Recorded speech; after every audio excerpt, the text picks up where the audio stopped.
Ephesians 4:1. I therefore, the prisoner of the Lord, beseech you that you walk worthy of the vocation wherewith you're called. God uses Paul to come here and encourage the Christians at Ephesus. They were facing changes in their day to day life. There was persecution for being a Christian. There were leaders in their church leaving. There were leaders being disqualified and new leaders coming in as well.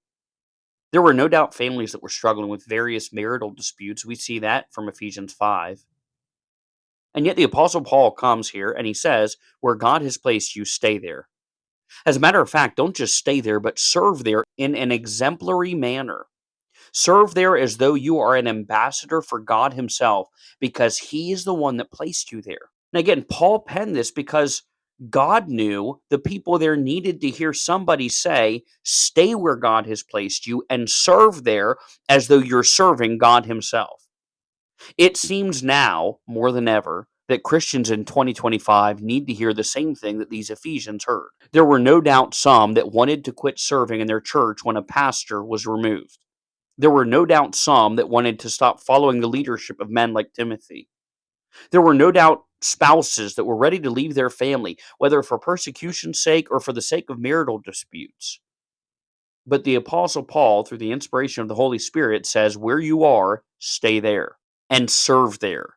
Probably now more than ever, there are people leaving churches, leaving their families, and leaving their vocation where God has placed them for what seem like greener pastures. A husband lets down his wife, so she wants to leave him.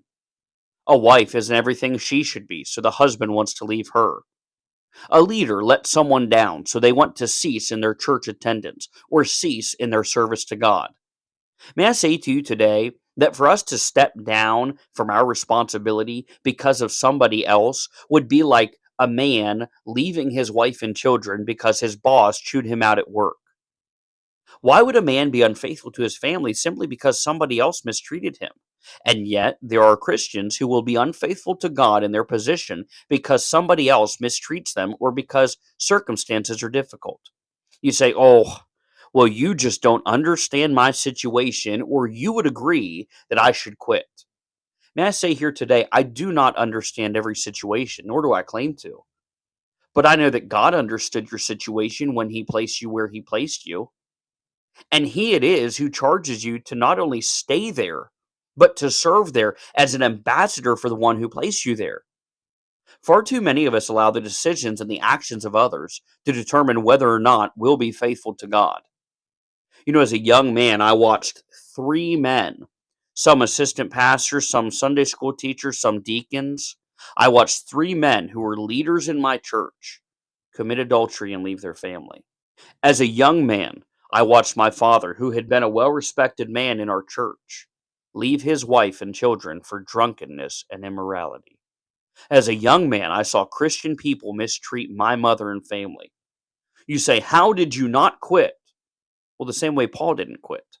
You see, Paul understood something. The very same person who God used to pen to the Ephesians, he writes in a letter to the Galatians, and he says this in chapter 1, verse 1, Paul, an apostle, not of men, neither by man, but by Jesus Christ and God the Father who raised him from the dead.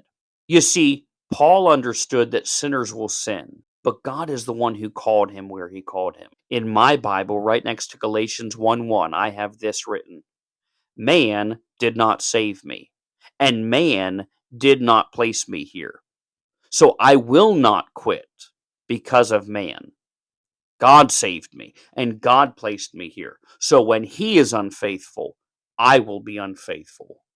But until God quits, I will serve Him. And may I say to you today, dear Christian, whether a husband and father, or a mother and wife, or a servant in your church, might I encourage you, the men that you're looking to are not the ones that place you there. It is God who saw fit to place where you are. So until God is unfaithful, you be faithful. When God quits, you can quit.